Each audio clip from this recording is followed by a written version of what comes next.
You know, I had the opportunity to stay more than 4 days with you here in Rojava. But let me tell you that I know the Kurdish people since 40 years. And of course Patrice Franceschi told me about what he knows, what he has seen here in Rojava. You are not only fighting the worst enemy of the world, but you are also setting out, building up democracy. The first signal is a very important one. You are sharing the work and your future, you the men with the women, you the women with the men. There is at work a real gender balance here in Rojava. And of course, this equality, the gender balance, could not be built overnight. It takes time. But you are in a very important track facing the rest of Middle East.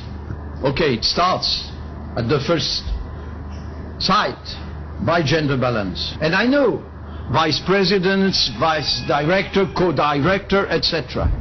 Second, you are sharing the power and your future with all the communities. Okay, of course, Arabic community, Christian community, and the Kurds community, at least.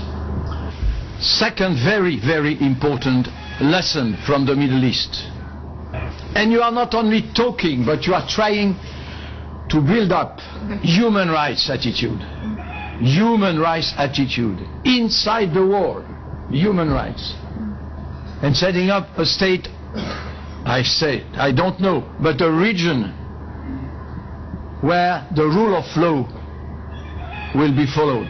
And during all my stay, I have not heard about the difference in between Sunnite and Shiite. Shiism, Sunnitism, nothing. No religion mixed with the state. No state mixed with the religion. I know this is a dream, but you are building up the dream. Unfortunately, the rest of the world doesn't know that. And we'll try, Patrice and I, at least to give, to show to the rest of the world what we have seen, what we are convinced to have met.